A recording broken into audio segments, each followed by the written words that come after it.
Hello everybody, welcome back. It's me again, and you probably noticed from the length of the video, I'd imagine, it's probably going to be decently long. This is another one of these style of predictions. We're predicting the outcome of Blake versus Mikasa, the next death battle. And together I'm joined by another friend from the community. Say hello.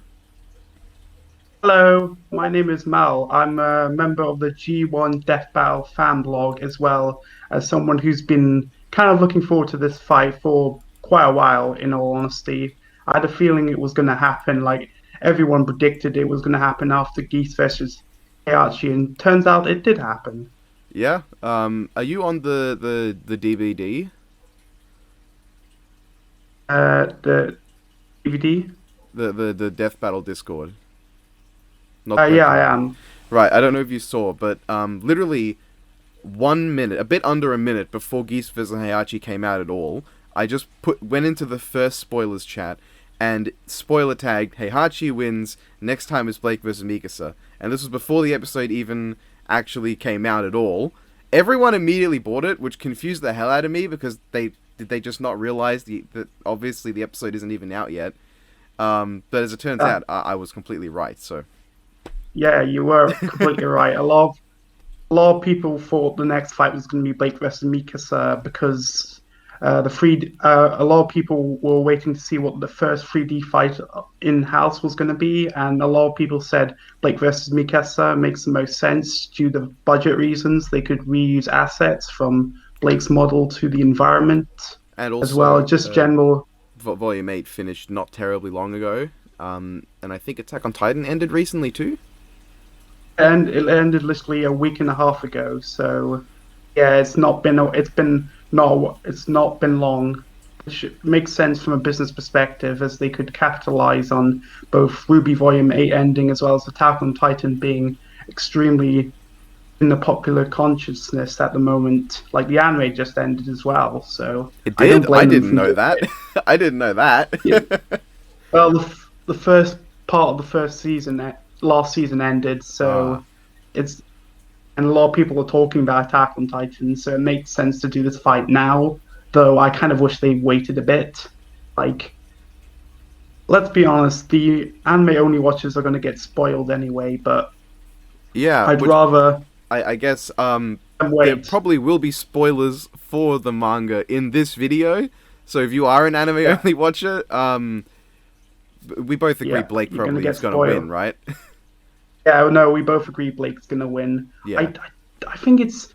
I think Mikasa wins in some areas, but overall, I think Blake has I this think pretty you can definitively. argue a Mikasa win, and it would definitely be a lot closer if she was faster. Yeah, But yeah, really, it depends on really if Mikasa was faster, then I think she might honestly win this. But like the speed gap is so yeah, big, like it's literally between bullet timing and then lightning dodging. That's like yeah. a massive difference in speed that Because Mikasa even in Volume Two, can't really relatively do. slow characters in Volume Two were blocking dust rounds. Because Carden blocks a bunch of shots from Pyrrha, in Episode 4 of Volume Two. And you could argue that there's no evidence that dust round moves at the same speed as a bullet because it's a completely different means of propulsion. But I think it's a safe enough estimate to just say it's just the speed of a bullet. There's also in Volume 2. There's also the fact that uh, they literally sliced a couple of rockets from the experiment. Yeah, from the The Paladin. mech, yeah, which is probably going She to be was the amped by speed that. She was feat. amped for that one. True, Because Weiss did the time dilation glyph under her, but true. I Even doesn't matter. lowballing it. We got the lightning thing anyway. Yeah, It doesn't matter. exactly. So I think yeah, like Blake definitely takes speed. Like it's not in the contest in terms of how fast they are relative to each other. Yeah. Like, and I think that's probably going to be the big factor they're going to use in the end analysis. Oh wait, Like, I just realized I said Carden blocked shots in Episode 4 of Volume 2. Did I say that? That's wrong. It's Chapter 5. yeah, oh yeah, it is Extracurricular. chapter five. Because at Chapter Honestly, 4 came. honestly, I kind of forgot a lot of volume two. It was a while ago, so that's understandable. Yeah, I don't expect many yeah. people to be like me and have watched the whole series like 10 times over, because I've got nothing better to do with my life. I mean, I've watched it quite a few times, in all honesty, because I've pretty much been watching movies since the beginning of the Yeah, show, same. like since 2013. I caught the red trailer when it was new, and I just never really stopped.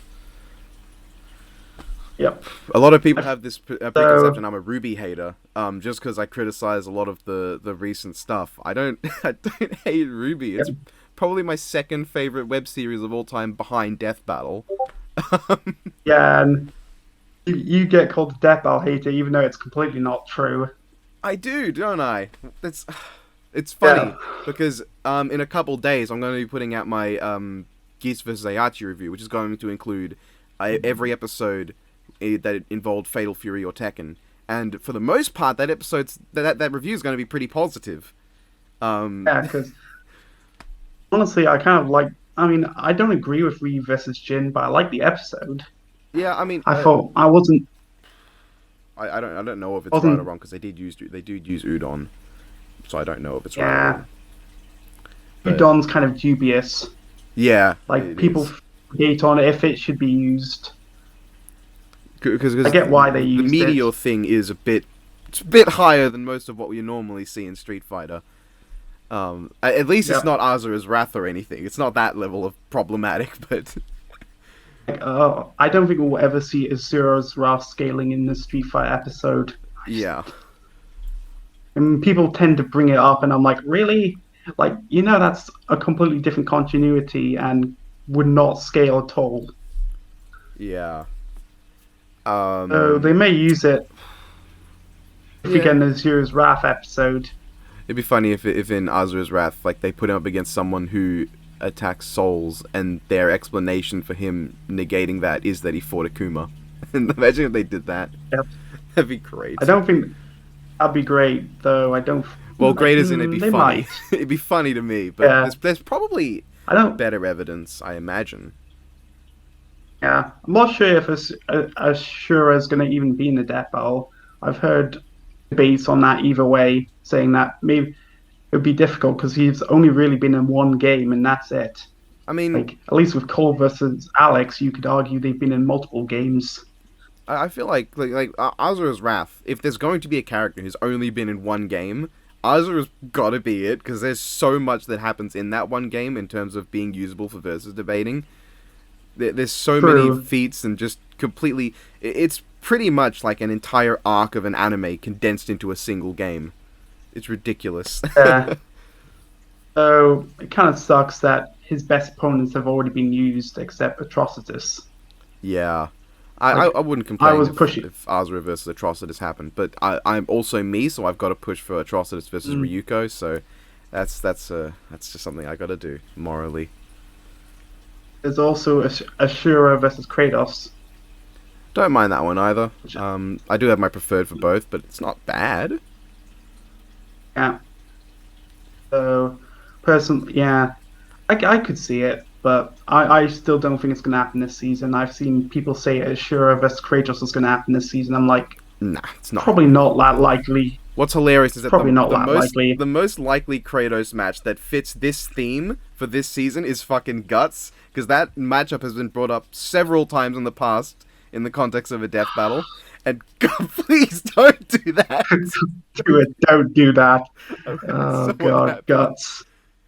And I remember Nightmare was robbed. Nightmare was robbed. I remember Chad Like- arguing that Guts beats Kratos, though. That was great.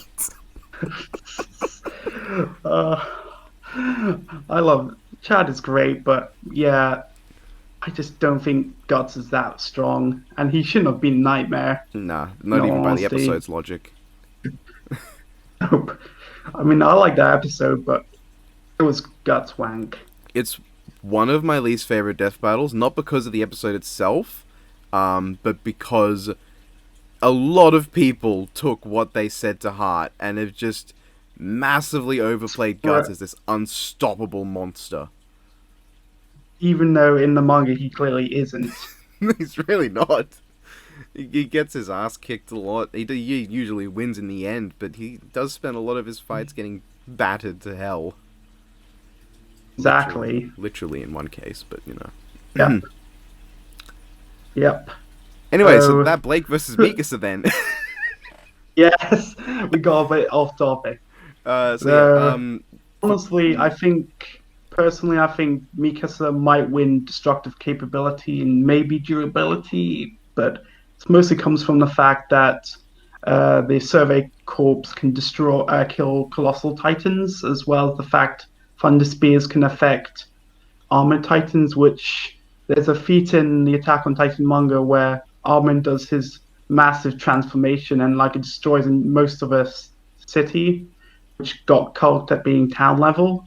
So you can, and the fact that in the recent events of the manga, Ryan literally survived that transformation explosion, and the fact that Thunder Spears were able to hurt Ryan quite easily, in fact, makes me think that maybe they'll argue town level Attack on Titan, but then they could just argue. It's not like it's not like they it's a could massive argue gap. town level Ruby if they wanted to. True, with the whole penny feat. So I should point out the last Attack on Titan thing I actually sat through was the second season of the anime. So a lot of what you said just went right over my head because I barely remember. It's changed a lot. This is why it's great to have you here because you actually know what the hell you're talking about with this. Yep. So I do wonder how much of the late game Attack on Titan stuff is actually going to be an episode, considering how recent it's been. Like, I think they said scripts have been done since January, maybe February. A lot of the scripts for the earlier episodes. So it makes me think that they're not going to go into much detail regarding the whole ending of Attack on Titan. But isn't that like one of the main things that people like to bring up for Blake versus Mikasa as a matchup? Is that they killed that the dick who did the dick thing? Yeah, they kind of like, I think it's also like kind of like fairy tale, like back in the Zora versus Urza days. It was literally a meteor feed that happened like a couple of weeks after that episode came out. So, oops. Yeah, but that episode was weird anyway. I mean, they did Urza, and they didn't even mention her strongest armor, which had been a thing for ages and had come up twice already in the series. It's just weird they left it out. It was weird. It's still a good episode, probably one of the best season 3, but it has some season 3 weirdness. Yeah, I mean, that's season 3. It had its good episodes, but mostly kind of middling. Yeah. Kind of like season 7. Yeah. I mean, season 7 wasn't that. Season 7 had its highs and lows, but I think really the 20-episode season did not work out in the end, in my opinion. Yeah, I think season 3 has some higher highs than season 7, but that's just because I like Hulk vs. Doomsday that much, and Dante vs. Bayonetta. But it also had much lower lows, because it had Shadow vs. Mewtwo in it. Shadow vs. Mewtwo was just... I get why it didn't turn out well in terms of the animation, but it's still just not a good episode. I think it's one of the 2 episodes that has unfinished animation, to my knowledge. I don't know if any more other episodes have unfinished animation. What's the second one? Lara versus Nathan. There are a bunch of bits that aren't fully rendered out. Like with the Grails, and the Grail's not always fully rendered. Nathan's model early on in the fight isn't fully rendered. So that just tells me there were some time constraints and they couldn't get it all done properly. Yeah, because a lot of people complain about Nate versus Lara. And you know what? I'm going to go on a small little tangent regarding this. Why do people complain so much about Lara versus Nate's ending? It's because they brought up that Nathan has incredible luck in the analysis. And I think one of the things is that the people who complain about the fact that she just threw an axe and the helicopter exploded are the people who did not watch the analysis, where they explicitly bring up that moment that Lara did that. It does annoy me when people don't go to the analysis. Like, most of the stuff is explained, even if it's a bit faulty. Yeah. And yet they just watch the animation. It just annoys me. What's weird is that, like, after Lara vs. Nathan happened, I played through the entire Uncharted series. I really like the Uncharted series now that I've actually played through all of it. Nathan's luck never really came across as, like, this major factor in his story to me. Like, it never really So came in across fact, as. I think Master Chief's got more overt luck than Nathan. yeah, because Nate gets into quite a bit of trouble. He doesn't have he doesn't have amazing luck. He's not Izuru Not Kamakura. Clover, not a Zero or Clover. Well, actually, no, Clover doesn't have luck. Well, he does, but he literally got countered by Crow's luck. Yeah, but he does have luck normally. That is his Mm. semblance. One of those weird passive semblances that doesn't really make sense, but you just sort of go along with it. Passive semblances. I'm not too fond of it. In all honesty, just kind of a bit lazy. It's not even, and like Crow and Clover semblance aren't even the worst. Like if you want the worst passive semblance, go to Grim Campaign. Oh god, I don't remember half the semblances there. Honestly, I know them, but then I forgot them. Whoops. Fair, fair enough. I think it would have I been do like. would have been more interesting if, like, with Crow's semblance, because he's all about bad luck, it doesn't normally exist, but without any control, it would just happen, and there'd just suddenly be, like, his semblance activates for a period of time, out of nowhere, with no explanation. It just happens, and then there's bad luck, instead of just always That being would make active. more sense, as Yeah. well as give like a visual indicator that it's actually happening, which kind of is a problem for both of their semblances. Yeah. At least they're not Sienna Like, there's Khan. no visual indication. Do you know Sienna Oh, Khan's God. semblance? It's we don't even see it. No, but the semblance is literally just, if your opponent's lost their aura, she gets stronger. So she gets stronger essentially if she's already won. Like, It's pointless.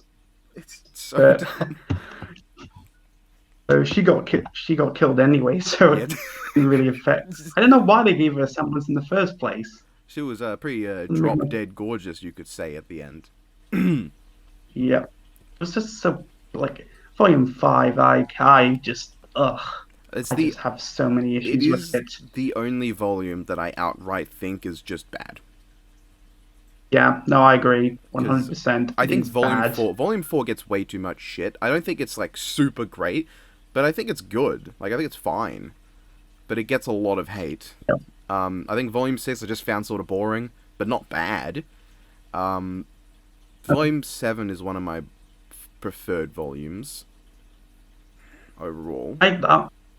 Yeah, I would say Volume 6 and 7. Though I didn't hate Volume 8. I think Volume 8 does a lot right, but a lot wrong at the same time. I don't hate Volume Guess- 8, I don't love it. I think my problem with Volume 8 is that it's just, I found it too predictable. Yeah, I would say so. Yeah, feels like I think it suffers from a couple of pacing issues and the fact that everything is like in a one day. Yeah. The entire volume 2 takes days. place in one day, which It is takes place in 2 days. 2 days, which is it's just I feel plus like that. a lot of the scenes could be I wonder if that's shortened my a bit. fault, because I made this series of videos deconstructing and putting together the Ruby timeline based on all the things that have been stated and making a few assumptions where I had to, and I just went on a tirade about how angry I was that they clearly didn't have a timeline, because they don't like timelines. They think it's you're going to make plot holes if you have a concise timeline, which is just wrong. And I was like, can you just have a proper timeline next time? And this time they decided to just say flat out, before the volume's even out, it's going to be 2 days. So I can't even make a video for the timeline of Volume 8 because it's just going to be 2 days. 2 days. That's it. Oh my god. Yeah.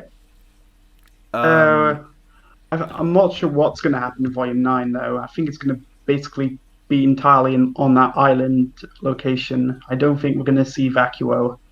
Shame. I want to see my boy's son. So Vacuo is going to be really cool. Like, it has a lot of visual And they design they've to hyped it. up I'm looking forward the to seeing. headmaster as well. Yeah, because Theodore's great in the books. No, Like oh my god. I hope we finally get a good headmaster. I hope he that's doesn't not- die. or betray them. Yeah. Like every headmaster has betrayed Team Ruby in one way or the other. When you think about it, like Ozpin lied to them, Lionheart turned them to Well, Salem. Iron turned against them. Like, with Ironwood, you could what argue is it with they betrayed Ironwood first, because they did betray him first, but he Drew? still turned on them. Yeah, and I mean, he betrayed Mantle. Yeah. You could argue that, but Imagine if yeah, we got a fight uh, between Sun and Tyrion. I feel like that could be that could make for a very dynamic fight. yeah. I hope Tyrion like. I think Tyrion's probably the best villain. Like objectively, Oh yeah, I like love he Tyrion. doesn't have much. He doesn't have like much development, but he's just fun to watch. He's one of those villains that is not carried by the writing as much as he's carried by the presence he has. Like, he's... Josh Grale does such Yeah. a good job. So Josh good. Grale's great. I do wonder if he's going to be the main villain of the Vacuole arc. My only concern would be if he dies at the end. Because I don't want that. I think he probably will, considering Watts was the villain of the Atlas arc and he died. Yeah. I think it's pretty much going to be Salem and Cinder in the very end. Which sucks because I still don't like Cinder. No, I don't like Cinder either. I mean, her backstory is fine. It's just so generic. Like, it's literally Cinderella all over again. Like, at least with most of the backstories, they do some sort of twist with it. But with Cinder, it's just Cinderella. That's Actually, just boring to me. most of the backstory is just completely different to their inspiration. Like, Ruby's backstory is just...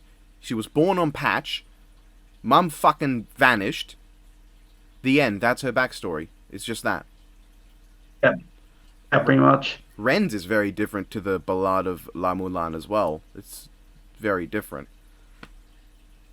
And obviously Nora is fairly different to Thor, I'd like to say. I mean, we haven't really gotten a full backstory yet. We've gotten like hints of it, but not really her full. I think we might get flashback later, but at the same time, she mentions that like her family sure. abandoned her.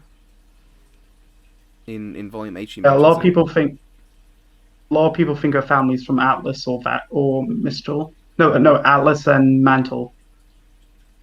Yeah. Which would make sense considering how upset she was regarding Mantle. Yeah, I just don't like Cinder. I think if they were gonna do the Cinderella illusion, they should have, instead of had Rhodes show up as this false Prince Charming, they should have just had Salem as an evil fairy godmother. It would make a lot more sense to me. Yeah. I don't get is that we don't even see how she met Salem in the first place. Like, that's the one thing people wanted to know. What was the start of their relationship, and yet it didn't show it. That fucking song as well. Jesus Christ. So cheesy. Like, I like listening to that song on the walk, but it's so out of place when regarding the whole situation. Like, I don't know if it feels like a complete tonal whiplash. I don't know if you've seen my abridged of Volume 8, but I did my own version of that, which is just a super more on the nose version. I mean, it's a good song, but I think they should have just not had any music. Would have just made the situation more dire, and as well as convey the seriousness of it instead of having this rock song. That's another issue I had before I made. I think the music placement was kind of shoddy. Like, some music tracks were only used for like a couple of seconds, while others would just other scenes where they should have had music didn't. Yeah. It's like, do you think for Blake versus Mikasa we're gonna get Casey Lee Williams on the track? Honestly, I hope so. I really hope they do. Because I feel like a vocal track works better. Like, I feel like there's a lot you could do with the lyrics, considering how they have similar backstories as well as their relation. Like, you know how Nevermore is basically Blake dissing Adam. Yeah. You could like do a two-way with the whole relationship between Blake and Mikasa, as well as Adam and Eren, considering how, ironically, Adam kind of turned out to be very similar to Adam. In fact, they're both kind of idiot people who just are super aggressive, as well as super obsessed with their quote unquote love interests. Like, that's one issue I had with Attack on Titan's final chapter, the whole Eren Mikasa relationship kind of was not written as well as it could be. Hmm. They could, So I if do, if they did that, they could bring Sandy Lee Casey back in to sing a duet with Casey Lee Williams, because just like in Red Like Roses Part 2, possibly. yeah. I hope they like have two like even though the song isn't the best, I like the fact that Lost Ice Storms was two very distinct people singing the song. Yeah, I really want an instrumental of Lost Ice Storms. I really do. It's super good. Because I like the Celtic sound. I just Yeah, I mean, I grew up in the UK, so I know all about Celtics and sounding music. no, Like, I mean I think yeah, I grew up in Australia. My music's all fucking rock and metal. yeah. Though I really hope, like, I'm kind of bothered by the fact we never got instrumental for Chaos Unraveled. Like that, it's super good. I wish we got I mean, more. I love the lyrics. I would like instrumentals for the vocal tracks Death Battle do. Definitely. Like they already have them with the whole fact that the instrumental versions are played at the end Yeah, analysis. So why not? especially Guess because of Wings of Iron. I want especially. yeah, I mean I guess it's because of time reasons as well as maybe they want it to be exclusive to the end analysis, but like they super slap the Yeah, instrumentals on those songs. So I wish they did that more. I could probably ask Brandon Yates on in his server, but I feel like the response is going to be something to do with legal issues. Maybe I don't know. Yeah, it's probably legal issues. Yeah, which So sucks, but what can you do? yeah, that sucks. So, but unfortunately, Brandon's not been. He's the sore throat. Yeah, So he's not I been doing assume great. he's not going to be doing the Blake versus Mikasa song if it's vocaled. I mean, I That's my guess that would depend on how far into production the song would be. Because yeah yeah, I don't think I'd want Brandon doing the vocals for that. I feel like that I would just want Casey as the yeah vocalist. or a female singer. Yeah, Well, Casey would probably be the best, but I guess she's rather busy. Like think about how little Casey songs we got in the last volume. We didn't get a lot. yeah, Not not including the whole Awake thing, which was from a band.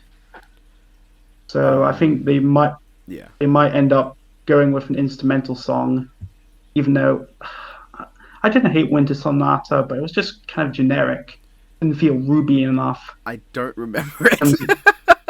Exactly, like just kind of generic, It's funny because nice the music. music's one of the things that most people, even critics of Ruby, will bring up as something they like, and I don't remember a lot of Ruby songs in the recent volumes, but I still like them. I still think Ruby's got a good soundtrack, more or less.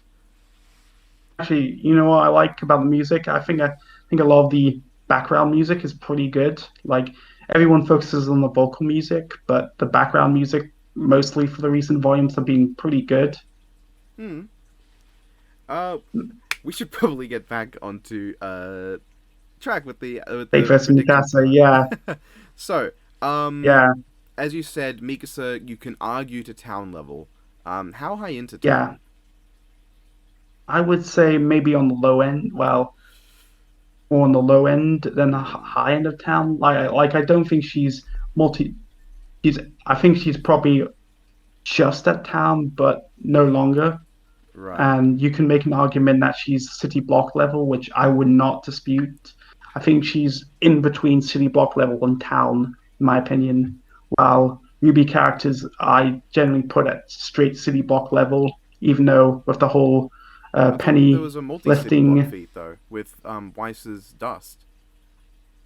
Yeah, that's true. That's what they used Uh, last time. I'm not completely sold on the penny scaling. Just to be honest. yeah, I do get yeah, I'm it, not but sold either. I think part of the Like, issue is at the end of Volume 8, when Winter gets Penny's powers, she just bitch slaps a big ass attack from Ironwood that fucking lays him out in one go. And he like seemed barely phased from his fight with Winter. Um, Yeah, and he's just gone. That blast did him in. Um, yeah, one shot, which kind of annoyed me. Like they should have given Iron. If this is Ironwood's final scene, then they should have given him a better send off. I was annoyed by a lot of Ironwood, for personal reasons, but Yeah, and I was annoyed with the fact that Penny becomes a real human and she just fucking dies without Pietro ever guys, getting to see. Pietro and Maria aren't even in the second half of Volume 8. They just I aren't don't. there. They're just gone. I just don't get. I mean, they could have had like a cameo. What bothers me, right? The last we saw them, they were on Amity Arena, right? And when Penny Yeah, got hacked, the arena fell because if it didn't fall, the broadcast would have stayed going, right? yeah, So if the broadcast cut off because she was no longer pushing it up, that means it would have fallen down with Maria and Pietro on it. So I think it would have been good to have some explanation for what happened there. yeah. I think they might explain that in like future volumes, like Probably. show how Pietro and Maria survived. But They yeah, probably just got into they really should have. Neo's. Oh no, Neo's ship was what Cinder got out on. So Yeah, they probably maybe just there's like crammed in the mech. yeah, they probably just crammed into mech or found like another shuttle they could use. Pietro's just got fucking boosters on his little spider walker. That would be funny. It'd be So hilarious. a lot of people debate if Ironwood survived. I'm like, probably didn't because considering how fast the water rose up. I don't think it's impossible, but I also think thematically, for Ironwood to survive past the falling of Atlas would be a bit weird. Yeah, because the whole theming of Atlas is the whole guy holding up the world, Yeah, and ironically, that Atlas became Atlantis. that's true. So yeah, I do want. with penny scaling, I think the argument is that the Aesops fought Penny in Volume 8 and they lost to Ruby in Volume 7, so people use that to justify the scaling. I don't really agree. Like, I think Penny was A, holding back slightly, and B didn't fully use her mating powers to her fullest. And I Yeah, think she never did. she didn't. Yeah, she just pushed them away, and then Marrow was just like, "Oh, stop!" and they all whacked her. Yep. He should have just So done that from Mara the start. semblance is a whole nother problem. Yeah, like I like Mara as a character. I think Mick Law does a great job with him. Yeah, Marrow's But great. It's just his semblance is bullshit, and they don't use it very well. yeah, they do not use it at all. Like I remember Well, when like it's that's, Winter saves him, I was just thinking, well, hold on. He just heard Ironwood's gun click. Really, he's fine because he's going to activate his aura. The gun's not going to kill him. He's going to stop everyone there, and he's going to walk out. Zach. I mean, I guess it would be difficult to hold like four people up. But no, wait, he did that like a Yeah, couple of he episodes did it to later the with the Aesops. Aesops. And he only So stopped like, because why didn't he do he had to that? jump in front of the kamikaze droid with the fucking Joseph Joestar run. Yeah, like there's so many times in the series where Mara could have used a semblance and just didn't. Yeah. Imagine that's how they stop So Salem. Is that they stop Salem because they just Marrow realizes how good his semblance is and just stops her in place as they do a bunch of shit. I mean, who knows if Mara is going to survive to the end of? I think the Aesop story is pretty much done at this point. I don't really see them having that much impact on Vacuo. Probably not. Honestly, they probably should have killed more of them.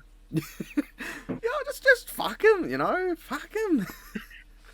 like, like what purpose do they serve? Like it's like same kind of with Ironwood. Like what purpose do they serve post Atlas? Yeah, I'm kind of okay with Penny dying, kind of because she was like the protagonist of Atlas, the Atlas arc, in my opinion. Like she was easily the character that had the most focus.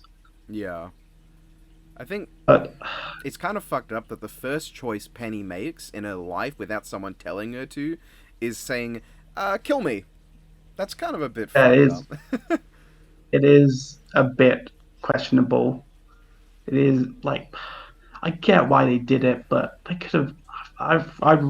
I personally, if they were going to kill Penny, I'd rather they waited like a volume or two rather Yeah, than just kill her straight away. give us I think that would have heightened. some time with human Penny, maybe. Yeah. Plus, it would be kind of interesting to see her reaction post, the fact that to the rest of the world, well, to Winter, like Team Ruby are dead. Yup. Like, Penny died uh, thinking that she failed to save her best friend. Think about that. yeah, and that's depressing. And that's depressing, But then really when she's depressing, in with fact. Winter, she seems like all chipper, even though like as far as she knows, Ruby's fucking dead, and Ruby was like her best friend, and she's just in the after. Penny's in the afterlife. Like, it could be worse. You win some, you lose some. That's kind of my issue with the whole thinking they're not dead thing. I mean, Blake's reaction solved it fine. Just everyone else kind of. Mm, Winter was fine. Winter was fine, I actually think and you see, Winter's scream and like her reaction was great. It was very well I done. honestly I really hope we get like a Winter and Crow scene. I really hope if when Ruby come back, which they will, it's not like immediately after volume 8. Like I hope there's like a time gap between like they don't arrive like literally a week after. I hope it's like a couple of months where like Winter and everyone is chilling in Vacuo and that they have time to like grieve their losses. Then Team Ruby show up. I feel like that would be better written than having them just immediately show up and undercut their whole apparent deaths. Yeah. What's funny is Like, that I was worried about doing the prediction for Blake versus Mikasa because I was worried I would go on a bunch of Ruby tangents, and that's what's happened anyway. And it's like, you know what? This is probably just what's expected of me at this point. yeah, fair enough. Like, I mean, there is a fair bit to talk about the episode, but it is pretty clear cut. It's not like Geese versus Heihachi where there was like a bunch of debate on it. Yeah, Most the people last are. two episodes of Death Battle had a lot of debate going on. I mean, I don't think this fight's a stomp. Like, there's not. I don't think it's an outright stomp. There's enough difference when it comes to like their. There's not. It's not like it's not Star level versus Universe level like when we get to Steven versus Star. Oh god. Oh wait, no. Tiki did the solar system calc for Steven Universe, didn't he? Oh yeah, yeah, he did. So it's So solar okay, system versus universal. but Steven's not gonna win. Nah, Steven's Like I'll be. fucked. He is extra, and it's gonna be extra salty. Like Yeah, I I think think Steven there's versus Star's gonna there's happen no way that can't be in the salty. first half. It's going to be happen in the first half. I honestly think it might be after Blake versus Mikasa if it's hand drawn. It's just to give the Sprite team a break because they've done 3 episodes in a row. Yeah, and we're not going to get another SFM for a while, probably until later. Yeah, well, hopefully it's in the first. I mean, not surprising. We've only got like 4 episodes left before the break. Oh, jeez, we do. Yeah, like episode 5, 6, 7, 8, and then they're going on a break. We're going to get And DBX probably. I hope DBX has improved. Like, I mean, I didn't hate last season, but I could have done a bit better. I Guess due remember to last season. I remember when I did my retrospective on it. It was I had this whole range of scores for the first half. Like there was some really good ones, and there was some not so good ones, and then the second half of the season, it was almost just entirely fives and sixes. just mid. Yeah, I wasn't Like, even too big a fan of Superman versus Saitama, honestly. I just don't like that matchup in general. It's not a good matchup. It's like I don't like most Saitama matchups besides Popeye. Oh, he's got I booster think gold that's though. probably He's got booster gold. Hold on there, mate. well. I don't see Booster Gold. I'm surprised Booster Gold made it in at all. I'm happy Booster Gold made it in. I'm happy he did.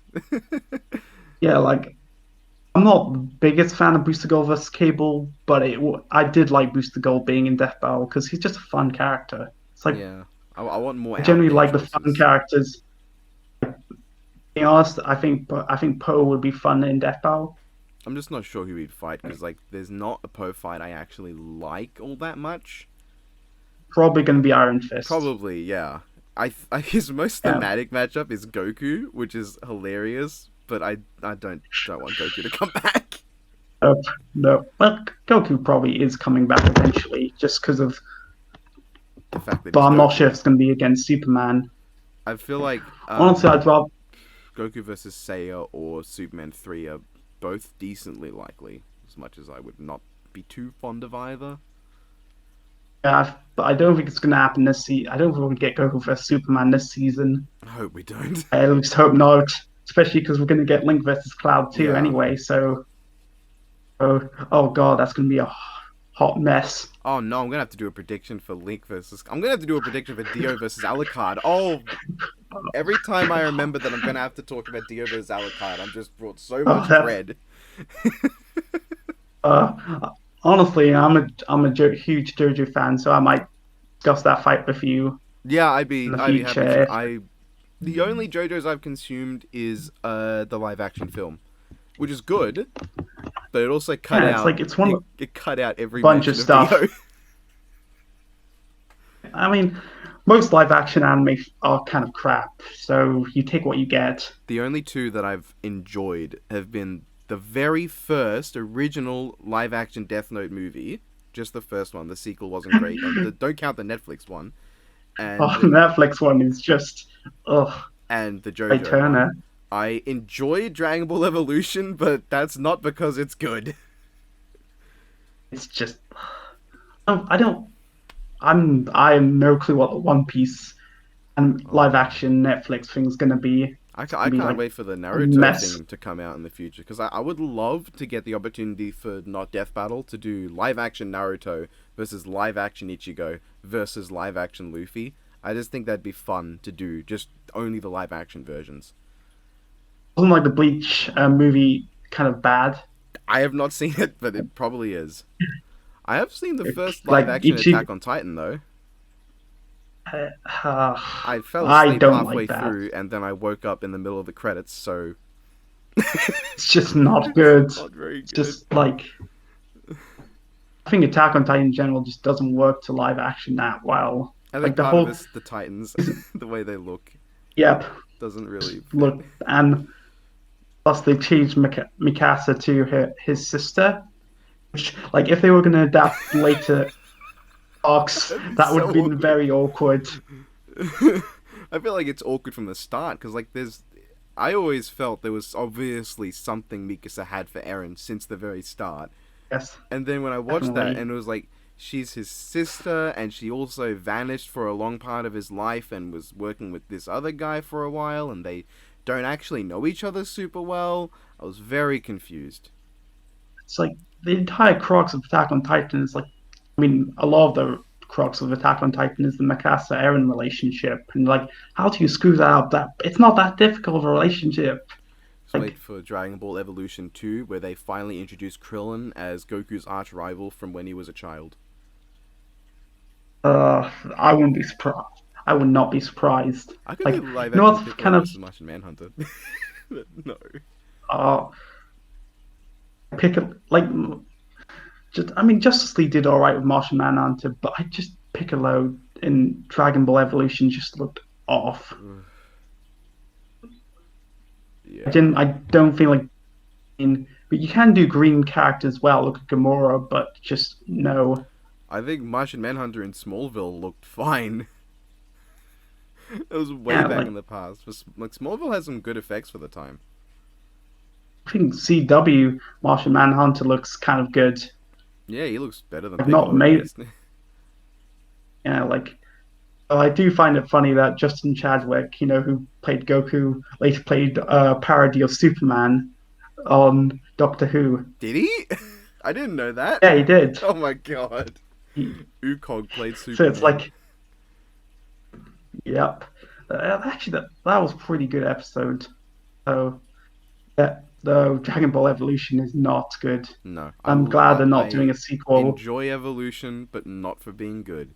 You cannot have a It's scene where a bad. character has an erotic, wet daydream involving strawberries and say that it's a good movie. uh, like, didn't like Dragon Ball Evolution's fate. It kind of kind of cause Akira Toriyama to decide to bring back Dragon Ball. Like he was so annoyed by that movie that he decided, you know what, screw it, I'm gonna bring back Dragon Ball. He brought it back with Like, Battle of Gods, which was a good movie. yeah, Battle of Gods is really good. Honestly, I kind of think Battle of Gods is better than Broly in some I respects. think Battle Like of I think Gods the is story of, it's one of the best Dragon Ball movies by far. I mean, Dragon Ball Super Broly is like has amazing animation, but I think the story is kind of it kind of goes away in the second half completely. Yeah, because the second half is I'll like dedicated just about to Broly and like the yeah, fight. And it has the weird and Goku some, fight, which is just feels a bit out of place in the film, because it just I mean the happens. fruit. It's like the 3D fight. They're in Yeah, that CGI dimension. No, it kind of bothers me that we haven't got another Dragon Ball movie. Like hmm. really did so well. Why? I guess there's Super Dragon Ball Heroes, but that's not really I good. feel It's like like the ultimate fan fiction. it would be cool if they did a version of Canon Janemba. I feel like I'd And like Janemba that. will be honestly. I hope we get the Mora. Like the Mora arc was pretty good in the manga, so I hope they adapt that. Yeah, I mean, there's more Dragon Ball. I don't think anyone's going to complain. I mean, there are going to be people who complain, but there are always people who complain. Definitely, like Dragon Ball fans are never happy. They will always argue. Yeah, I wonder what Dragon Ball we're going to get this season of Death Battle. Honestly, I kind of think it's going to be Martian Manhunter vs Piccolo. I think that's a good possibility. Biffweed really I likes feel that, like, so I wouldn't complain. though, a lot of people have kind of gone against it because it's kind of obvious winner. But the same people go for Martian Manhunter vs Silver Surfer, which is also an obvious winner. That's true. Like, at least Martian Manhunter vs Piccolo has been happening for a while, or has been requested for a while, so it makes sense for the history theme. And I would So, really like to see unfortunately, them fight because like they're very smart fighters and they're a lot more tactical than a lot of other characters in the exactly, universe. And it'd just be cool to see them try to outsmart each other with their various powers. definitely. Though, unfortunately, there's another matchup that may happen this season involving Dragon Ball that you don't like. Which one? I feel like there are a couple possibilities here. Megatron versus Frieza. Oh, please no. It might happen this season. there, I are, think like there are only two upsides about Megatron vs. Frieza to me. Upside one is that the music will probably be good. Upside two it definitely will is that be. it'll give me a reason to talk about Optimus Prime versus Gundam on my channel. Those are the only things that I would look forward to about it. I think pretty much they said it's probably likely to happen eventually. Uh, Though I don't think it's going to be this season, mostly because of the whole Galactus versus Unicron thing. yeah. That's probably going to happen this season. Like I think honestly, in terms of the two fights, I think are most likely that haven't been almost outright confirmed are Madara versus Aizen and Galactus versus Unicron. I am pretty confident Would you those two fights are happening would you this count season. Cole versus Alex as borderline confirmed, given Ben has just No, outright said that he's outright acknowledged the matchup? I wouldn't say quite it's quite on that same level because the problem with Cole versus Alex, they explained this in the Deadpool passage. Its popularity differs a lot. Like it changes so quickly. Like people, and I'm not sure how much viewership Cole versus Alex would get as an episode. Yeah, I'm So just hopeful it'll happen. I think it's going to be done in SFN. I I think it'd feel be like, great if the second half of the season the SFM team come back with Cole versus Alex. That'd be great. yeah, like I don't think it would work in house as well, mostly because they would have entirely custom models, Yeah, which may be like a huge issue. But like I I would think like to see. SFM just works the best, Yeah, I would especially like to see because Torian do it, but Torian's not likely to come back for everything. He'll be back for some things, yeah, surely. yeah, like did you see that that Twitter image he posted of Static Shock? I did not. Like he's probably working on DBX. Yeah, at some point. I really hope they do Master Chief versus Samus this season. But I I think they might honestly. it is Like it's the one of the most the important ultimate. matchups in versus history. Haloid is just such an Exactly. influential thing. But if they did it and Torian wasn't animating, that would be I'd just complain. that would be spitting in his face. It would be the Yeah, ultimate middle finger to the guy. yeah. I think Master Chief versus Samus. Honestly, I could see that if it's not Galactus versus Unicron, I could see that as the season finale. Yeah, apparently there's been some Metro debunks or something that could make it somewhat debatable. I don't know, but I've heard that. Yeah, but I Oh think yeah, Samus versus Master 3D Chief static is shock death battle. Oh, if it's static shock, it's um, DBX. who would Probably he gonna be be fighting? DBX. Who would he be fighting in a DBX? I guess Frozone is a very DBX matchup for static shock Yeah, because in this they glide plates. this might not be DBX, but it kind of feels like this might be a DBX episode. Yeah, I mean, what else would it be? I mean, Torian doesn't seem like the kind of guy who's got the time to just make random animations on his own for his own enjoyment. I feel like he just Yeah, doesn't have the that time. that makes sense. Though, Static Shock's chances of oh coming back for Death Battle are pretty low. no, not gonna happen. Though, hopefully we get a good toy in DBX. Like we had a really good 3D animation DBX last season, so I'm Yeah. hopeful that we don't get another Ezio versus Prince or Oof. R-Wing, R-Wing versus X-Ring. It's so generic that people instantly forgot about that episode. Yeah. It sucks because there was like that leak that had Rogue Squadron versus Star Fox, and I feel like it probably would have been better as a death battle than as a DBX because they would have had more time and budget to do things with it. Honestly, they might still do it as a death battle. Possibly it'd be, but if they did a ship based death battle this season, I would definitely prefer Falcon versus Enterprise. Yeah, I'm a huge Star Wars and Star Trek fan, so I would be so happy. It's a massive rivalry, both the matchup and the pilots and the series, and I'd yeah. love to see it. I'm pretty I went like for a project that isn't out yet. I went full in depth looking into just all the technology of Star Wars and Star Trek to see how they'd bounced off each other, and the Falcon is in a lot of trouble. It's just Yeah, I think Han's gonna lose. yeah. So I'm not sure.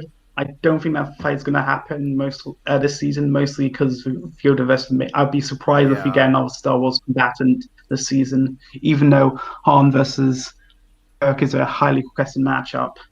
Yeah, it would be it would be a surprise for sure, but a welcome one. Yeah, like though I hope they do it next season. Then if they can't do it this season, like I can't, they, Han versus Kirk has been such a request for so long It that was even it brought kind up of in their first Q&A. exactly like why have they waited so long? I guess maybe because I mean there's plenty of matchups that they've waited on for so long at this point, but I think like Kirk versus Han. Well, first off, I guess you could argue for this season, Han versus Indiana Jones makes more sense because that has a history of being an episode that was not done. Thank God, because it's a shit God, matchup. it's a terrible matchup. Uh, Like I think what might be an issue is that they would need to first off they would need models of the Enterprise D. I think no. yeah, And what the model of Enterprise from the first Star Trek series yeah, and the Millennium Falcon, but they will also need the interior of the Enterprise bridge because if you didn't have that, then what's the point? yeah. And What's the also point? cockpit of the Falcon, but you also need models of Kirk and Spock Yeah. and probably a bunch of the other crewmates like True. that would be important to have. And you would need Han and Chewie. That's actually all you need for the Falcon. You don't necessarily need anyone else there. But for the Enterprise, it's got a True. huge crew, and there are some characters that you just expect. Mostly, Yeah. mostly Kirk and Spock. But I could also see them wanting to put Yeah. like Scotty in there, maybe something like that. So the problem with that is that most of them are going to end up dying by the end.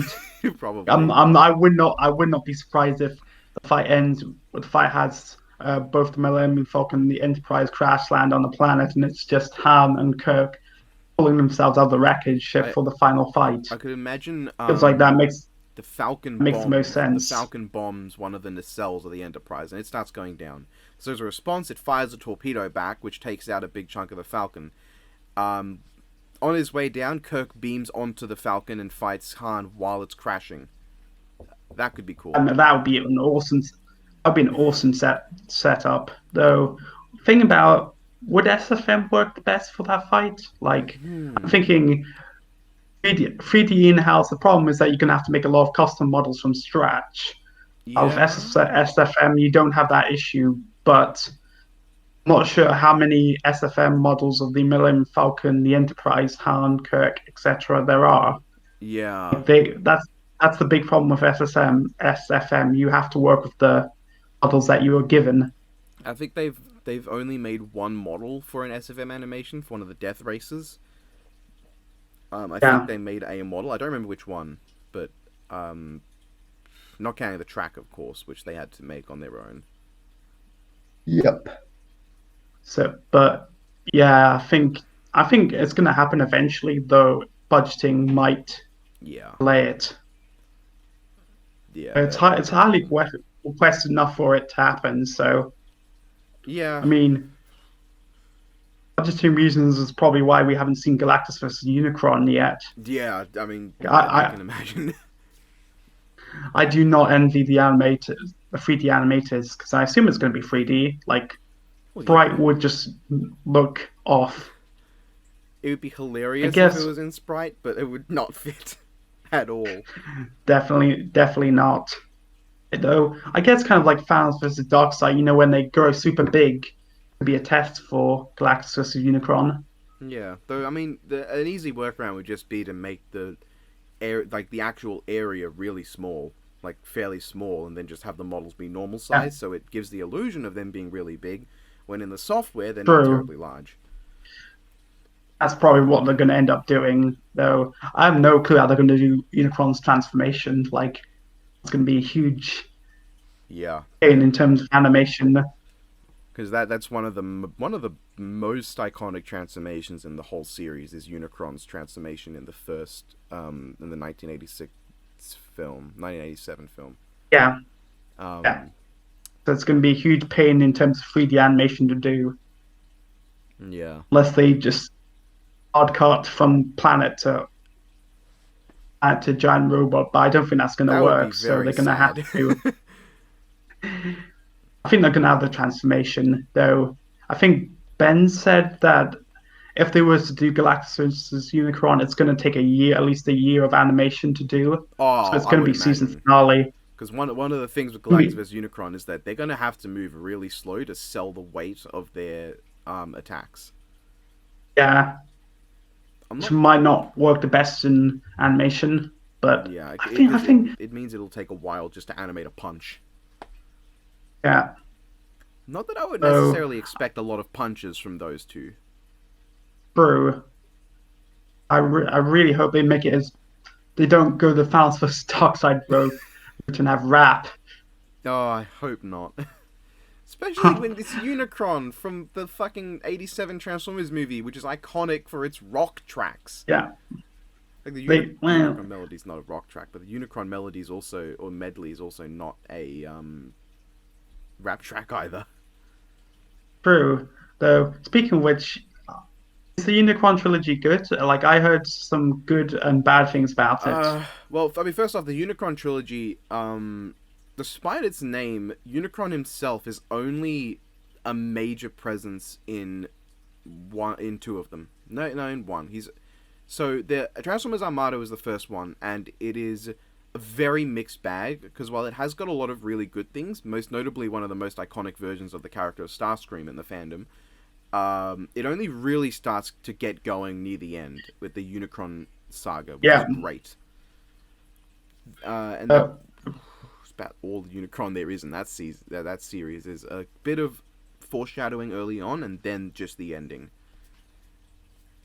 Like I've never been a huge Transformers fan. I pretty much grew up with the Pokemon, Yu-Gi-Oh, and Power Rangers, Ah. but I've kind of been interested in Transformers recently, like especially your video on Megatron versus Frieza, Ah. because Well, I kind of agree with you on. In fact, I feel like Meg's just I think mostly my problem comes the fact the huge difference in height. that is an issue. Like Yeah. I'm not sure how you're going to sell that well in anime. Honest in animation, and they did it I with Starscream versus Rainbow Dash, but that was a joke. I am in the middle. I can't say what it is, but I am in the middle of animating a fight involving a massive size difference.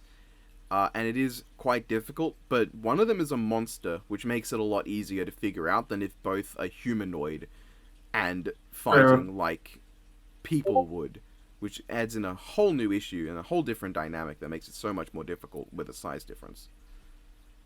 Yeah, though I really hope they go custom sprite with Megatron.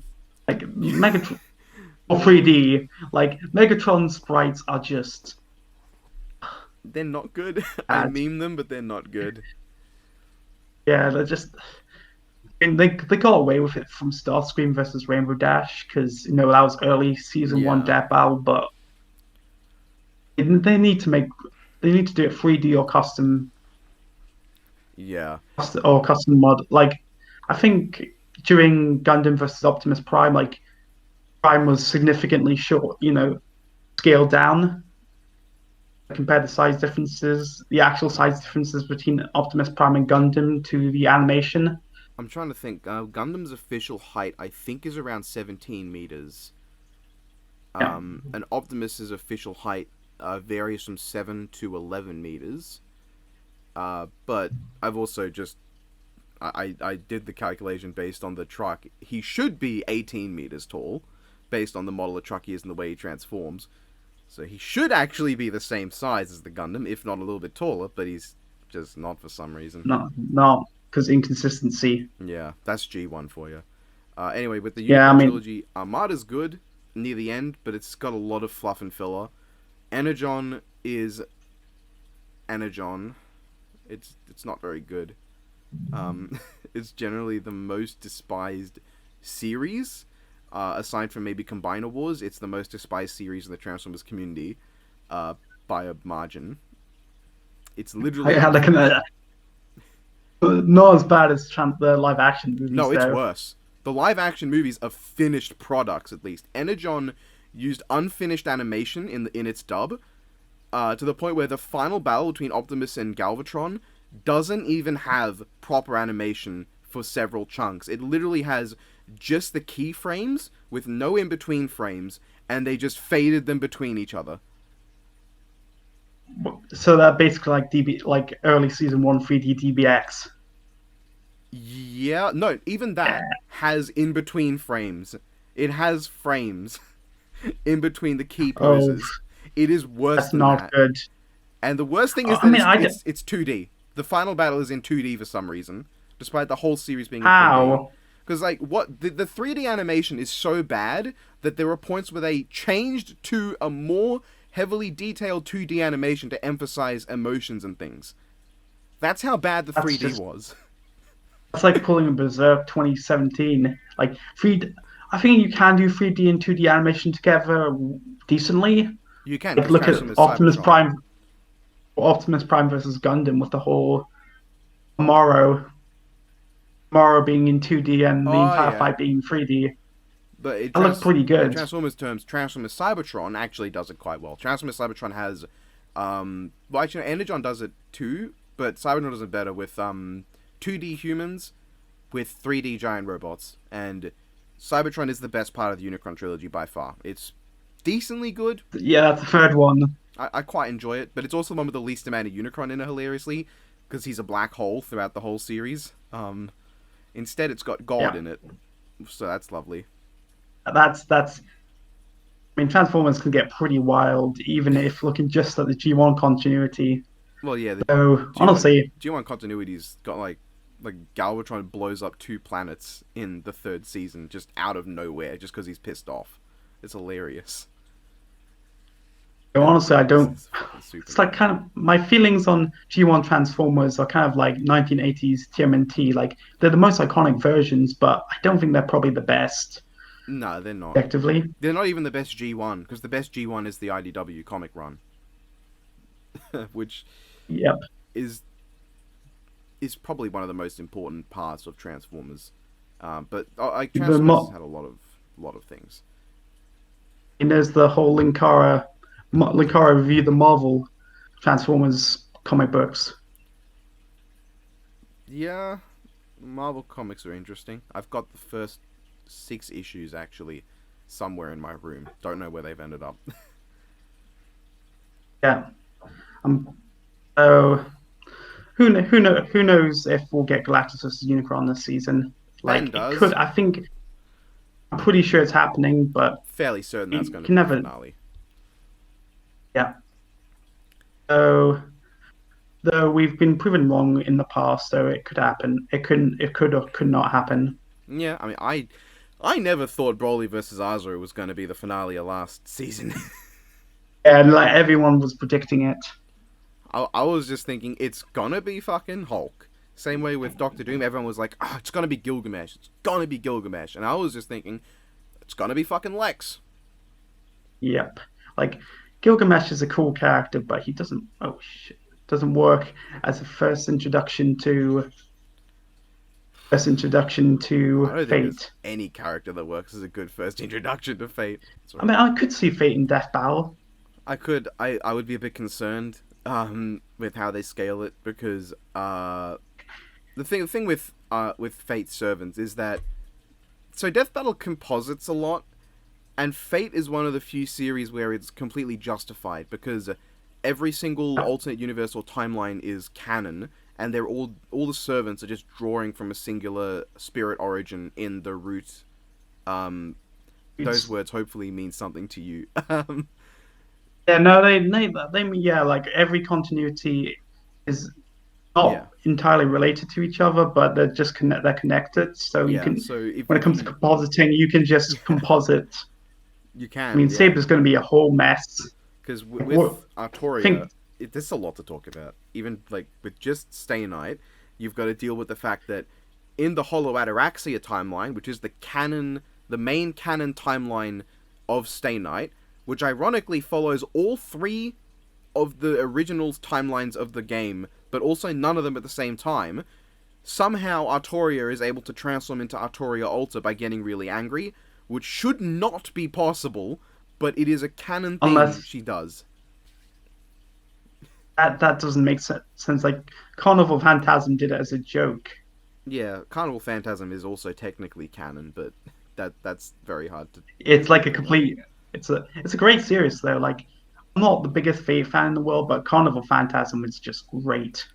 Yeah, but there is the awkwardness of Artoria Ultra supposed to be Artoria corrupted by by all the evils of the world, but then she also can just become it when she's angry. But then also in the timeline of Grand Order, Artoria and Artoria Ultra are just 2 aspects of the Artoria spirit origin that exist at the same time. There's also the It's like Lancer Ultra, Caster, Archer doesn't count. Like all the swimsuit versions don't actually count as separate. Um, oh God. there's Saber Lion. There's Galactica Saber within the Capsule Servant universe, who's supposed to be the pinnacle of all sabers, but she's also not the Grand Saber, which just confuses me. So It's there's like Fate is a whole confusing mess that I think Death Battle are gonna have to have their work cut out for them. Like considering how they kind of botched Blaze Blue, I'm not too optimistic when it oh comes to the Fate series. Like, yeah, oh, that was to be fair season 2. yeah, but it's still really it has aged not very Yeah, well, it's still especially not because great. I I I have major issues with Blaze Blue's plot as well as its story. Like honestly, I hate the fact that a lot of the lore is just in supplementary material that you need to read, or you're going to get completely confused. Yeah, Like they should have stick to the main games, but they didn't. Like at least, and they don't make it obvious that it's required reading. Like at yeah, least with Kingdom Hearts, most of the stuff is very clearly outlined in the games, and you don't need like spin-offs in order to, well, most of the spin-offs to fully grasp it. Thankfully, compared with Blaze Blue, where you need to watch the spin-offs in order to get the full picture. and Fate does not have that issue because every Fate installment, for the most part, is completely separate, and the only thing you actually need to watch or play is the first game or the anime for the adaptations of it. It's all you actually But Fate need. Zero, true. But Fate Zero is really good. Fate Zero is great. It's one of my favorite anime just of all time. It's so good. I think Fate's not the best written. It has an interesting lore and some interesting characters, but it's too kind of too confusing and too convoluted where it really shouldn't need to be. For the most part, that's mostly Grand Order's fault because, from my experience, a lot of the individual segments are not that bad because you don't need to know all the intricacies. But once you go into Grand Order, there's all these different terms of phenomena intervention and alternating, spiraling timelines that crash into each other and different histories that don't exist suddenly existing and trying to eat the main timeline. And it gets really fucky with Grand Order. It's Uh, crazy. I played Grand Order. Is it Grand Order a good game? Because I've Grand heard Order differing is... thoughts on it. It's I've heard good when you know positives what and a you're lot of doing. negatives towards the lore, towards Fate Grand Order. It's good when you know what you're doing. I don't think the tutorial does an especially good job. But when you know what you're doing and you understand the way team compositions work and the way to deal with certain things, it's great. But there are certain issues. There are plenty of times where when you're playing through a story segment, characters just keep rambling on because it's a visual novel. That's what they do. They just Yeah, keep going, and you that's just the want to visual get to the novel fight. staple. Yeah, and you just want to Like, get to the fucking gameplay, and it just won't let you. I mean, I don't blame them considering how Fate's complex to explore for any newcomer, but But yeah. there's also times where it's just If you're characters announcing that they're going to fight someone, and they just keep going, and they just keep going. It's we get it. You don't need to announce all 7,000 of your titles. You can just say, square up, bitch, and leave it at that. exactly, yeah, though, who knows if we'll get a Fate character in Death Battle? I think we will. I feel like we Like, will they've eventually. definitely they've definitely considered it. They've said it's kind of like Fire Emblem, where it's such a requested franchise that they would be idiots not to You do gotta it. know Fire Emblem's going to show up. Probably not this season, admittedly, but And not this season, but I think Fire Emblem's definitely going to show up, especially considering Lucina versus Mulan did quite well, honestly. yeah. Though Problem with Fire Emblem is that there's gonna be a part of them that's gonna wonder if the Milan thing was the major part of that. maybe, but I think Fire Emblem Death Battle would do pretty well for Yeah. itself, especially if they do the more recent games like Awakening as well as Three Houses. Though Three Houses is a whole another worm of itself, Or just as well Marth. as I mean, Marth is the most iconic character from Fire Emblem. yeah, I think Marth's my but kind of has the lack of feats. Like even if you go into the manga, Fire Emblem manga, he really doesn't have that much feats, and he's fine as a character, but I don't think he's the most interesting to analyze. He's kind of your generic hero. Oh, good, they can do Marth versus the Warrior of Light from Final Fantasy 1. That'd be great. That'd be great, but that isn't like the Warrior of Light one of the strongest Fire Emblem Final Fantasy characters. Well, no, that's the Final Fantasy 14 Warrior of Light. He is probably the most powerful character in Final Fantasy, just period. Um, but the original Warrior of Light is not. It's not up there. Not at that level. Yeah, but though I can't help but feel that would be a stomp because Probably. Fire Emblem it doesn't get that powerful. Oh Like wait, there's some the Warrior of Life of Final Fantasy 1 is the same one from Dissidia. Dissidia is canon to the original Final Fantasy. yeah though. I wonder how much they're going to use for Link versus Cloud too. Yes, that'll be really interesting. I wonder how many people are going to message me saying, "Hey, do you want to do a prediction with me?" That's going to be interesting. See how many people want to do that one. Link versus Cloud 2 is going to be like a massive discussion point. Yeah, And we pretty much know it's going to be episode 11 because 150 is episode 11. I can imagine. Yeah, that seems about right. I'd be shocked if they announced it any other point, honestly. Yeah, like 150 just makes sense for Link versus Cloud too. Yeah, though I mean, So last season 125 was just Goro versus Machamp. eh, true, but it was Goro versus Machamp. Which It's true. to be fair, was requested for quite a while. You know, I was always like, wait, why? But, 4 arms. yeah, The end. yeah.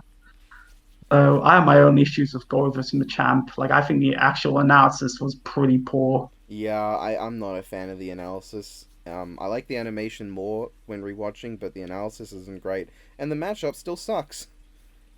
Yeah, it's like I kind of wish we got like Liu Kang versus Jago instead as a 3D That Mortal would have been Kombat. It cool. kind of sucks that of all 3D of all Mortal Kombat characters, Goro was the first to get a 3D fight. And he had that model. It doesn't Oh. look terrible, but it just kind of looks a bit When odd, you compare it to especially the Machamp considering model, kind of off. I think the custom models look okay. Most of the custom models look fine, but I think they don't fit certain characters. Like I don't think like custom model Paul or Alex would work well. yeah, Just look because there's a very distinct style they're doing with the custom models. Like if you look at Wonder Woman and She-Ra, you can instantly see what they're going for, even though it doesn't look that great. yeah, I'm not a fan of the look of Wonder Woman and She-Ra. I mostly just She-Ra, but Wonder Woman doesn't look great Yeah, either to me. yeah. Why didn't I?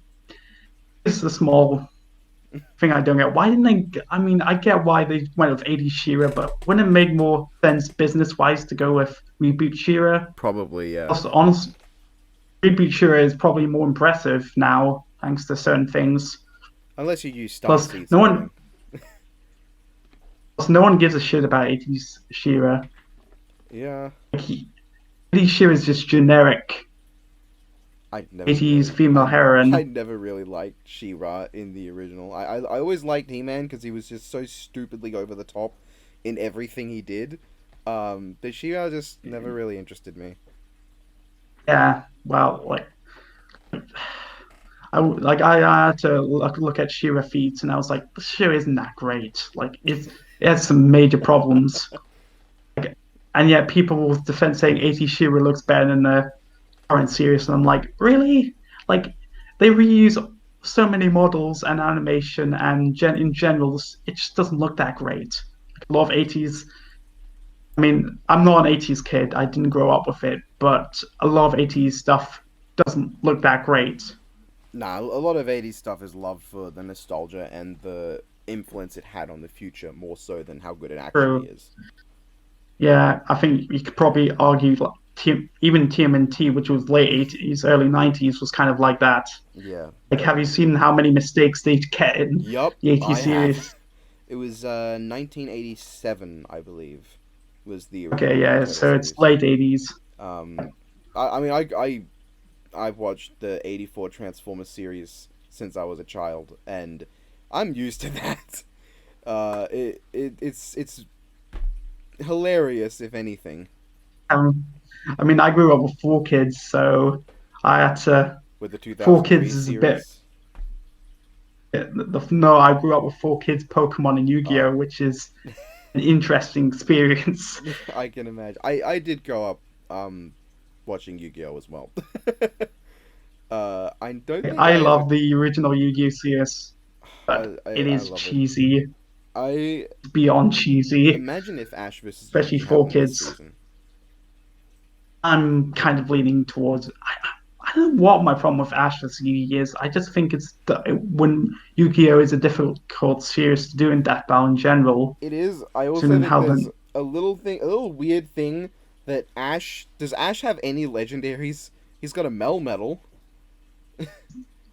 and he had that Ultra Beast.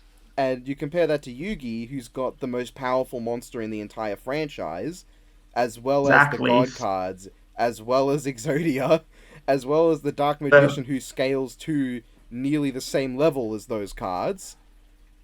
I just don't think I think it works as a DBX, but doesn't really work as a straight up researched fight. I That's just might my opinion. I might actually prefer Yugi versus Red as a matchup than Ash.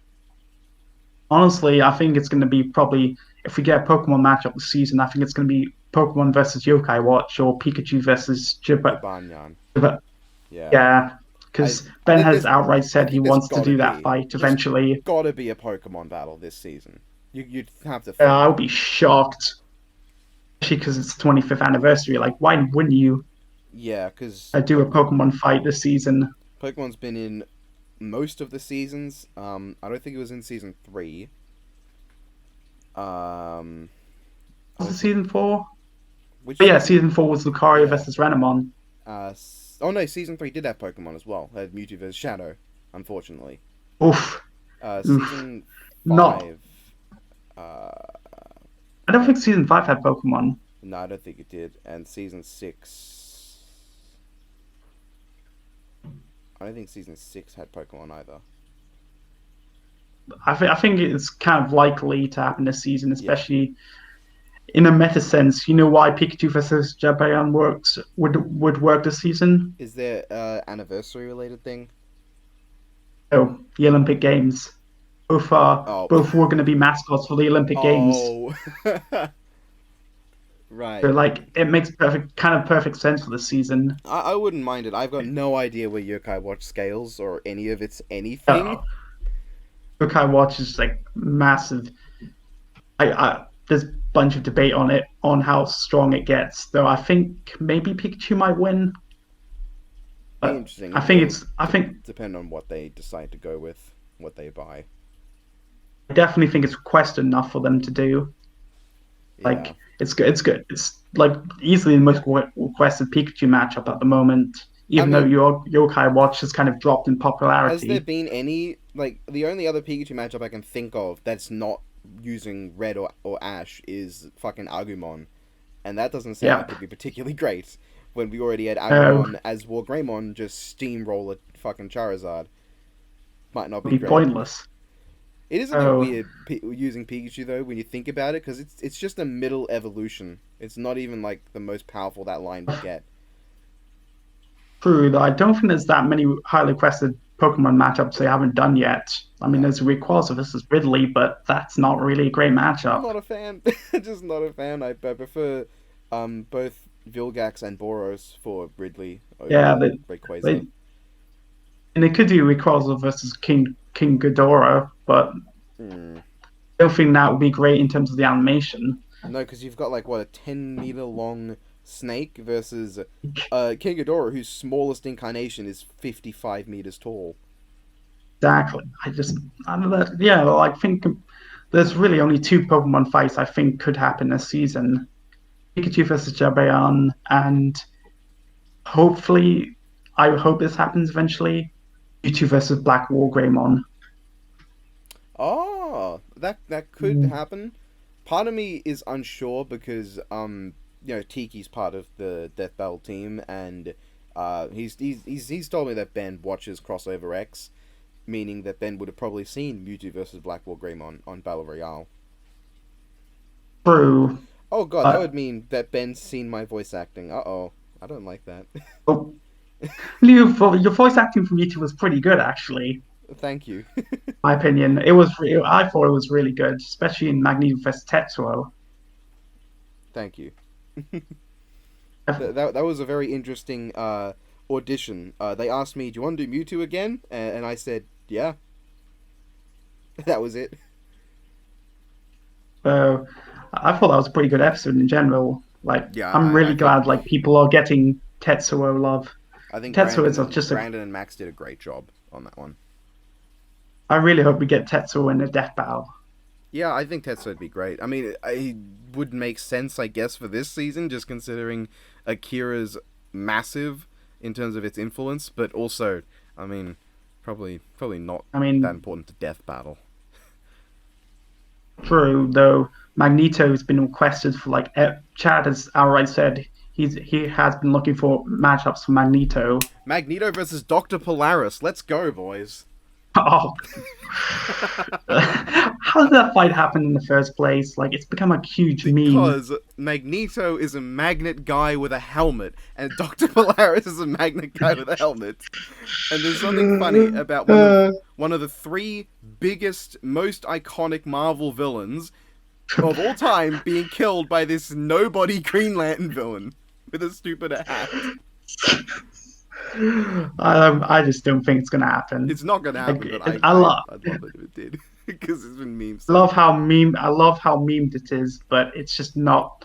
I feel like they're gonna go with an anime character if it's Yeah. Magneto versus. I don't think it's gonna be Marvel versus DC if Magneto gets into Death Battle. If it is Marvel vs. DC, it's gonna be Sinestro, not Polaris. Oh, yeah, that's my reaction. I don't. Magneto versus Sinestro is just Yeah, I'm not a fan. and it's like a complete stop. Like Yeah. at best, Magneto is like planet level, Oh no, I've and seen then you have people. Sinestro who. I've seen people argue straight up Herald Magneto. I've seen people argue equal stats, and he still loses to Sinestro. Yeah, So it's just not a and good time to be Magneto. it's not a good matchup in general. It's just bad. Yeah, Like you barely have that many connections. I think my At concern least for Magneto would be if they do Magneto versus Accelerator, and I have to try to do a prediction on that. Oh God. trying to deal with Railgun is a whole another mess. Ooh, I can I think imagine. Railgun will get in. I think Railgun will probably get into Death Ball eventually, I but feel like Accelerator specifically has a good shot because he is. I do see him requested quite a lot against various opponents. And he is, from what true. I heard, really interesting in terms of what he can and can't do.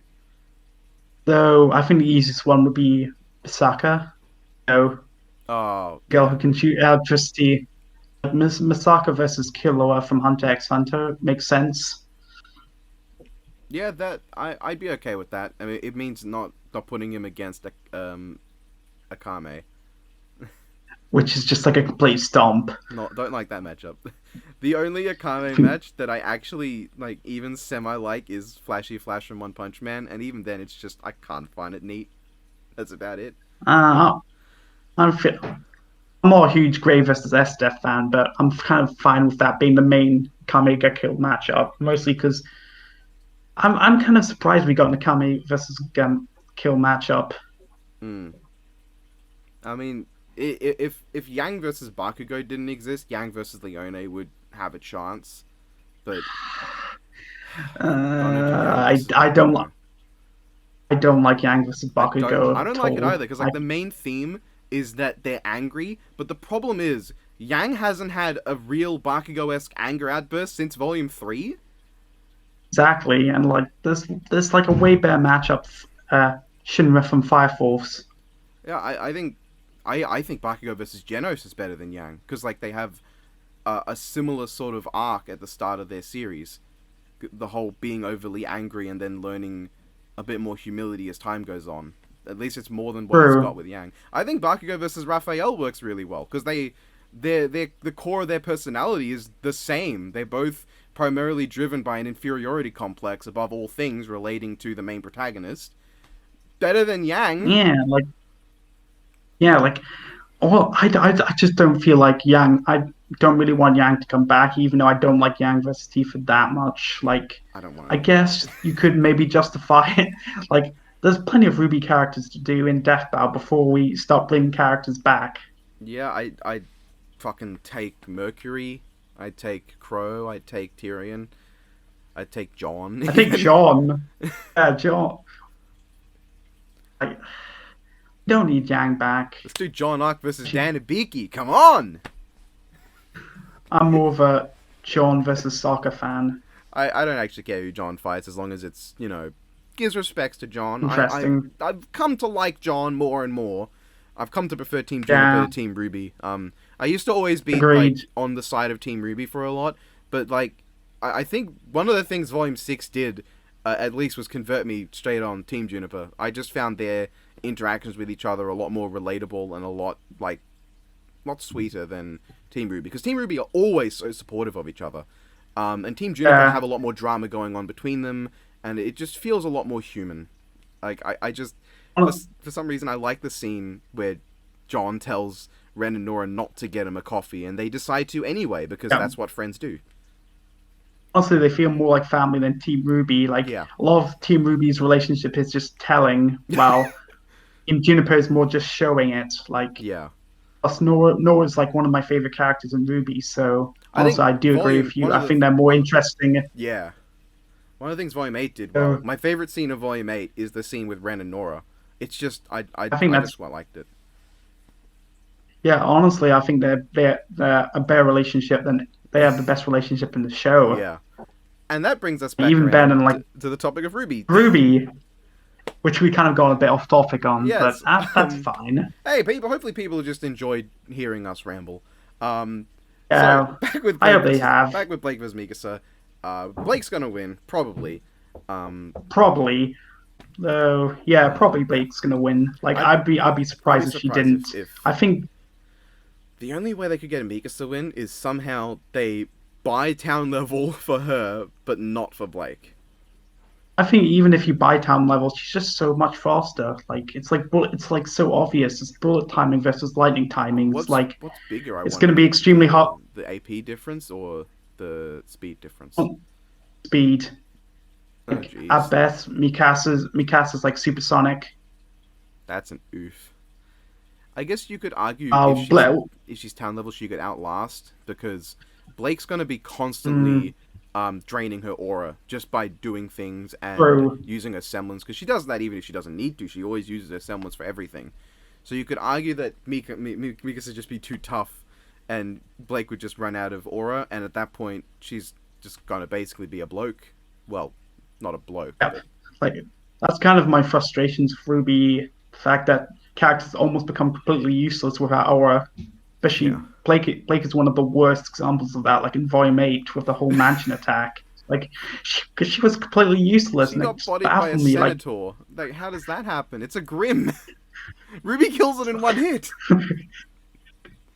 uh, honestly, but I think what I'm most excited for in terms of the fight is the animation. Like, I really hope Blake has done Yeah, justice. I hope. At least better justice than Volume 8 did. I'm not necessarily a fan of the matchup. Part of that, most of that's just because I don't like Blake, but I I don't like think Blake either. there's a lot you could do with like just swinging around. I guess like maneuvering a lot all over the place. You could do with Yeah, them, which could make for a very dynamic animation if done right. yeah. I'm pretty sure it's going to be 3D. Yeah, it's gotta be. It's gotta be 3D, especially in-house 3D animation by the Ruby animators. That Yeah, just makes the most sense. get the person who did Blake, who did Spider-Man versus Mikasa. I think they should do it. It would be the best shit. Oh, that. Oh, I kind of feel bad for the animator, but at the same time, animations weren't very good. They deserve the criticism, but they probably don't deserve people hounding them, for more than just bad animation, or even hounding them as much as they did. Yeah, Yeah. Oof. yeah, But oof. But I think it's going to be a good episode overall, though it probably won't be my favorite. It's not going to be Yoda versus Mickey, no, it's me not. personally. It's not going to be an episode I'm going to particularly care about, but I'm hoping the animation lives up to the potential that it could have. Yeah, like it could lead to a really good animation, and that's like. So I'm kind of a bit annoyed the fact, as much as I do like the matchup fairly decently, I'm kind of annoyed that this was the first in-house 3D fight and not Doctor Doom versus Lex Luthor or obviously Geese versus Heihachi. I think Geese vs. Aihachi. I really liked it, but I think that if it was 3D, it could have been Ryu versus Jintia if it was done in 3D. Yeah, Like those models agreed. in fucking Tekken 7, they're literally made for this sort of shit. Yeah, yeah. Though they could have done an SFM, but at the same time, the last hand-to-hand focused Whoa. SFM fight was a bit oof. That is very I true. I think in general SFM works better when it's like effects Which is why I fights, think like I fights think with a lot of Cole versus Alex could be great in SFM because of that. yeah. I feel like Cole versus Alex will probably be an SFM rather than because I just think it's going to look weird with the whole 3D Rooster Teeth 3D models. Yeah. Cole versus Alex being cell shaded. Yeah. I miss old Yeah, 3D. I miss the old days of Death Battle. Not oh, everything from back it. in when I Back when mean, I don't Toyin envy was committing Toyin. seppuku with his entire conceptual existence making episodes. Yeah, like I think Toyin does not envy that in that time. I'm sure I'm glad they just he probably looks back at the animations like, I'm glad I did that, but he also probably looks back and has flashbacks that we cannot see. Just he relives because those like events. I'm glad they got a team and didn't overwork Torian because he was really overworked in Yeah, season 3. he was, and season 2. Like and season 2 as well, but I'm glad that Rooster Teeth in the FL in general has become more professional and doesn't have anything on the level of Mewtwo versus Shadow in Oh terms yeah, of I animation differences. I think Batgirl versus Spider Gwen I would have given a similar score, but I just enjoyed the analysis a lot. So it was like the start Yeah, of that style of editing that just kept going which is with really comic good. episodes. Yeah, like Doom versus Lex. I I thought I'm not like too heavy on Doom versus Lex as an episode, but I think the analysis as editing is almost too good at points. It's just yes, phenomenal. that's kind of why I'm looking forward to Marvel vs. DC fights again. Like in terms of the not more in terms of the animation, but the editing. It's just so Yeah, good. that's where they put their best editing is in those. So Yeah, I guess we'll see how which that makes goes when sense. Black Adam versus Apocalypse happens. I think that's going to happen this season. I feel like that's the Marvel DC fight I'm leaning towards. Yeah. Like I don't think Scarlet Witch versus Zatanna is happening. Now that WandaVision's over for quite a while now, feels I'd like be they surprised. missed their chance, if anything. Yeah. Yeah, definitely. So I feel like we're gonna. I'm glad we're getting less Marvel vs. DC fights, but also glad we're getting a lot better analysis editing when it comes to those fights. Yeah, Because I'm a hoping lot of next it, episode doesn't have a Marvel or a DC, so we can, for since like for the first time in a long time, have 3 no Marvel DC episodes in a row. That would be just phenomenal. yeah, that would be great. I don't mind Marvel vs. DC fights in the season. I just wish they were better spaced out. Like season 7 was the absolute worst at that. Yeah, I mean, with season 7, it's not even like just the spacing out, because you could not space it out in a good way when half of the season is Marvel and Is DC.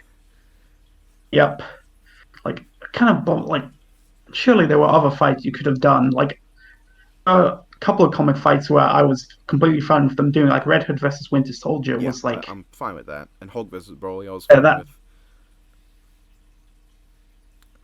I was fine with Miles versus Like Static. yeah, Cable versus Boost Gold. Well, that was apparently going to be the previous season, but then they got replaced by one of the best episodes of season 7. So Captain Falcon versus Johnny Cage. That they should have just done Johnny Cage versus Booster Gold. Not gonna lie. I mean, if that would be like a complete snub. if that matchup was fair, I would actually really like it. If it But was it's, actually fair, but it's not. yeah, Like, even if you're a kill and you don't believe full on Herald Booster, he doesn't matter. It even though doesn't there's matter. yeah, like even if you considerably lowball Booster, he still wobs the floor with Johnny. Yeah, unless you're someone who scales Johnny to Universal, which does exist. It's not a thing. I Well, it is a disagree with thing, it, but but it's not scalable. there are people who scale Johnny to multi plus, It's just like why and I think Booster can get there anyway if you just use volume scaling. exactly? So it's like either way, I don't think we'll ever get a DC versus more combat fight. No, We did. shouldn't. Oh, sure, you're right. We got Daenerys versus DC. Sindel, which didn't need to happen. I get why it happened, but it was just kind of it felt like a fit. I hate saying this word, but filler Yeah, didn't really feel like an episode that everyone put their all into. the only thing noteworthy about it to me is that it's the episode where Shao Kahn says fight. That's it. That's what I remember it That's for. it. Yeah, it just wasn't memorable. Like that's kind of a problem for a lot of season 7. A couple of fights just weren't memorable at all. Just were kind of bling. Yeah. Alright, so Like, we are and an hour and 40 minutes into this recording. yes, Um, we've been talking for quite a long time. and very little of it's been Like Blake versus Mikasa, but That's fine. It's fun. It's fun. Yeah, it is. I probably need to get going at some point. It's probably same here. Yeah, which sucks because I'm I think having a lot it's of fun talking with you, man. But life is thanks. life. I was life. Yep. It's like 9 o'clock in the morning for me. Oh, Oof. But I wake up at 7, our so time it's zones are just fine. so different. It's crazy to think that time zones this Yes. different can exist sometimes. We're you and me are literally on the opposite sides of the map. Yeah. In uh, Sydney, I'm in the UK, so it's like complete time zone difference. yeah. Normally, when I'm doing like a call with other people in the UK, it's like 3 a.m. for me. It's oh 3 yeah, a.m. 3 a.m. at night. in the morning. Oh, oof. Yeah, I would not do. I would not. I I would not call at 3 a.m. in the night no, to be. that's just it's nasty, but that's how it be sometimes. So Yeah, yeah. In conclusion, a bunch of stuff Blake that was probably not important, wins. and Blake's gonna win. Yeah, probably. Like I'd be surprised if they gave Mikasa the win. I'd be I think happy Blake's at got like. least. I honestly, I'm not a huge Blake fan, but I'm also not a huge Mikasa fan. But I like both series, so either way, I'm hoping the From my point of animation will be view, good. And I hear Mikasa's gotten worse or something, but I liked her in the first season, and pretty sure I enjoyed her in the second season. I don't remember that very well, and I don't like Blake, so I kind of yeah, gotta root for the one that I actually like.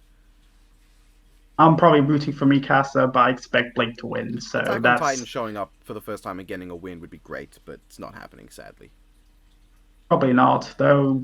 This probably won't be the last Attack on Titan episode, Eren is definitely going to show up at some point. and that's going to be a hot mess.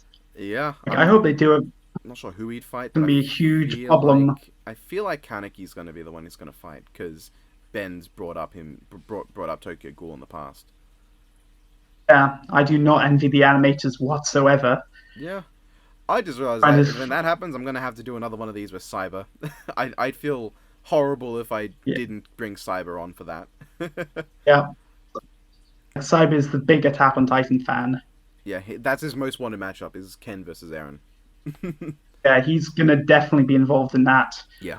Like, I don't. I think Ken versus Aaron is a pretty good matchup. So I'm looking. If that happens, I'm looking forward to it. But I'll happily sell for Mikasa versus Blake. In the meanwhile, Yeah, I mean, it's one of the better Ruby matches. They were going to do a Ruby match for this season, and it wasn't going to be Ruby versus Marka, probably not. So, yeah. oh, yeah, I'm glad they're not doing Ruby versus Market just yet. Though honestly, I don't think it's going to matter either way. At the end of the day, I think Marco will always stomp Ruby into the ground. That fucking turning off your soul shit is the ultimate middle finger to Ruby. Exactly. So it's like I think, yeah, and plus the whole Silver Eyes to only work on Grim, which makes them useless for versus. Yeah. Like, I know people argue maybe they'll get a new ability that makes them work on non-Grim, but I doubt it. It would make no sense for Yeah. them, They're especially because yeah. Ruby's entire moveset is basically fighting Grim, not humans. There are people who argue it would work on Black Blood, but the problem is that Black Blood is not an embodiment of anonymity, so you got not much of a leg to stand on there, because the Grimm are not an embodiment of evil, they're an embodiment of nothing. Exactly, like it's not going to work. Black Yeah. Blood is not going to be affected by Silver Eyes, and I don't think Deathbow would argue that. Yeah, that'd be a hard sell. This is not the age of Yang versus Tifa anymore. If this was back in season 2, I could believe them arguing that, but it's not. Exactly, it's like unless like Ruby gets so much more powerful, I just don't see it happening in Yeah. terms of Ruby getting a victory. So who knows? Maybe we'll see a Team Ruby Battle Royale. That'd be interesting, given that'd be the first time I've done an episode that then Death Battle have. That'd be fucking fun. Oof. Like I see a fair amount of requests for it, so I can see it happening. I mean, Oh, it would. admittedly with my one, I only did the first 3 volumes because season 4 was in the middle, or volume 4 was in the middle of its thing. So I just decided to just do pre-time skip Ruby Battle Royale. Yeah.